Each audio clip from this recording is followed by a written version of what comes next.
रोहतक की जनता के लगवाने का काम किया है। ये उसी आदर्श को आगे बढ़ाया है जिस आदर्श के साथ ये एक ऐसा नोबल प्रोफेशन है हमारे दुनिया में, जिस प्रोफेशन में हर जो इसका प्रोफेशनल होता है, डॉक्टर होता है, वो अपना जीवन दूसरों के लिए जीता है।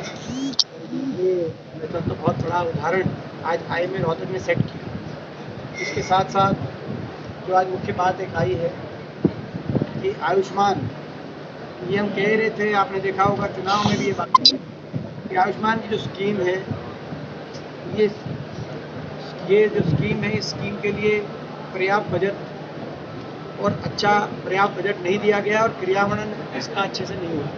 और यही कारण है कि आज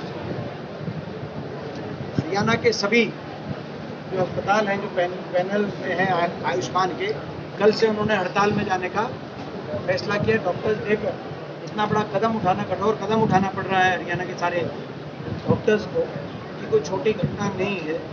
और सरकार की ऐसी आयुष्मान स्कीम जिस पे बजट कम दिया गया, उसके इश्तिहार उसके ज़्यादा, उसकी पब्लिसिटी पे ज़्यादा बजट दिया।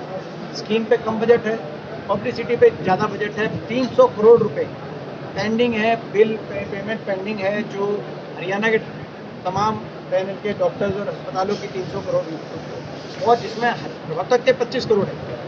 ना समझो एक शहर के 25 करोड़ डॉक्टर्स के अपने जेब से इलाज हो गया, तो कब तक डॉक्टर्स कर पाएंगे? चाहे कितनी मानवता को लेकर उनके दिल में पीड़ा हो, आप उसका अंदाज़ा लगा सकते हैं। तो हम विपक्ष के नाते पूरी तरीके से कल से होने वाली इस हड़ताल का पूर्ण रूप से समर्थन करते हैं। ये सरकार इसका समाधान करे, निकाले, और नहीं तो आने वाले समय में कांग्रेस पार्टी की जब सरकार बनेगी, इसका पर्याप्त बजट आवंटन और इसको अच्छी तरीके से क्रियान्वयन करने के लिए जो कदम उठाने होंगे, हम अपने घोषणा पत्र में वो सारे लिखेंगे और करेंगे। ये योजना चलती रहेगी कांग्रेस जो भी इसमें। और देखिए, आपने देखा होगा हुड्डा साहब ने एक और जो है एक चिरंजीवी योजना, राजस्थान की जो योजना है, उसकी घोषणा करी कि वो बजट में हम उसको लेके आएंगे कि 25 लाख तक की जो है गरीब आदमी का जो इलाज है, उसमें सरकार की तरफ से सहायता की जाएगी। तो इसको हम, ये योजना फेल हो चुकी है सरकार, ये भाजपा ने, जैसे मैंने कहा कि इसमें बजट का आवंटन तो किया नहीं, उससे ज़्यादा आवंटन इसकी पब्लिसिटी पे किया, जैसे ज़्यादातर भाजपा की स्कीम। और इसीलिए इसको बदला जाएगा, इसको ऐसा बनाया जाएगा कि ये लोगों को ज़्यादा राहत मिले और सारे अस्पतालों डॉक्टर्स को भी जो है उसमें राहत मिले। तो ये दोनों, इसमें आज दोनों ही दुखी, पब्लिक भी दुखी है, आपने देखा होगा, और अस्पताल भी दुखी है। दोनों ही दुखी हैं क्योंकि बजट ही नहीं दिया गया। आप केवल एक स्कीम में करके और उसकी पब्लिसिटी करोगे, बजट नहीं दोगे और उसके अच्छी तरीके से आज रिड्रेसल भी नहीं कहा जाए, किससे जो है अपना, क्योंकि डॉक्टर्स के पास इतना टाइम नहीं होता कि वो अपने एक एक बिल के लिए अपना चंडीगढ़ के चक्कर काटे। डॉक्टर्स के पास इतना समय नहीं होता। इस बात को इस सरकार ने समझा नहीं है। तो ये हकीकत है। तो हम राजस्थान की जो चिरंजीवी योजना थी गहलोत सरकार की, उस स्तर पे हम कोई बड़ी हेल्थ की योजना जिसमें जो हुड्डा साहब ने घोषित किया है कि 25 लाख तक का, तो उस तरह की कोई योजना हम देखें। लेकिन अमित शाह पंचकुला में थे, उन्होंने कहा कि 60-40 पर लेकर जाना है। पिछली बार तो 75 पार करना था, लेकिन अपनी बार उन्होंने कहा 60-40, क्योंकि आप ये कह रहे हैं कि 40 पे आप लोग जीते, तो उन्होंने 60-40 का गुरु मंत्र दिया।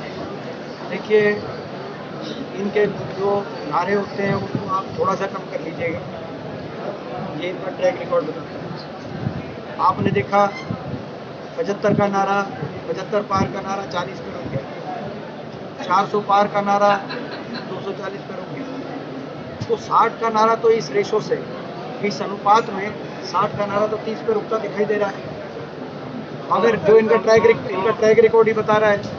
अब वो, मगर हमारा मानना है कि शायद 30 जो है ये इनका बड़ा, हरियाणा में बदलाव प्रचंड बहुमत के साथ होगा। हरियाणा की जनता इस सरकार से दुखी हो चुकी है, भाजपा के झूठी घोषणाओं से, भाजपा के लोगों से, जो भाजपा की सरकार ने 10 साल तक हरियाणा के लोगों से जो छल किया है।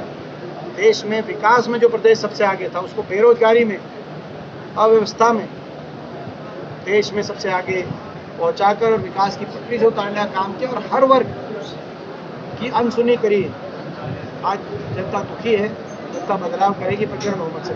दीपेंद्र जी, अमित शाह पंचकुला में थे, उन्होंने कहा कि न्याय सिंह सैनी के नेतृत्व में लड़ेंगे और आने वाले मुख्यमंत्री भी हुए होंगे। कांग्रेस की तरफ से कौन मुख्यमंत्री का दावा? ये तो देखो उनका अपना अंदरूनी मैटर है। कांग्रेस प्रचंड बहुमत के साथ चौधरी उपेंद्र सिंह हुड्डा जी के नेतृत्व में और चौधरी उदय भान जी की अध्यक्षता में कांग्रेस पार्टी सरकार हरियाणा बनाने जा रही है। संविधान को लेकर आपके साथ संसद में ओम बिरला की जिस तरह से तीखी टिप्पणी हुई उसको लेकर देखिए, आप सब जानते हैं जो क्या हुआ वो आपने देखा। मैं समझता हूँ कि देश संविधान से चल रहा है और ये संविधान है जिसमें हर वर्ग के और हर नागरिक के अधिकारी को सुरक्षित किया गया है। देश की संसद भी संविधान से चल रही है। ऐसे में जय संविधान का नारा लगाना तो सबके लिए खुशी की बात होनी चाहिए थी, लेकिन उस पर जब तो टिप्पणी की गई तो मैंने बड़ी सभ्यता और शालीनता से अपनी बात रखी। उसके बाद जो हुआ क्या हुआ वो आपने देखा। मैं तो यही कहना चाहता हूँ कि मैं सदन के आसन के प्रति मेरा सम्मान है, लेकिन आसन की भी का दायित्व है कि किसी सदस्य का अपमान ना हो, सबका सम्मान बरकरार रहे, उसी में सदन की गरिमा है। आपने देखा, हरियाणा के लोगों ने भी देखा जो हुआ क्या वो ठीक था कि गलत था। लोग अपने विवेक से फैसला लेंगे और अपने अनुसार लोग आने वाला समय तय करेंगे। सर, किरण चौधरी रोहतक में थी, उन्होंने कहा कि बाप बेटे के कारण जो कांग्रेस के वरिष्ठ नेता थे वो छोड़ के जा रहे हैं, इसका कारण क्या रहा है? मैं देखिए किसी के व्यक्तिगत उस पर मैं ज़्यादा बात। सर टीम इंडिया ने कल इतिहास बहुत ज़बरदस्त बधाई देते भारतीय क्रिकेट टीम की। और आप फाइट उठा के देखो, मेरी एक भविष्यवाणी सही हुई है।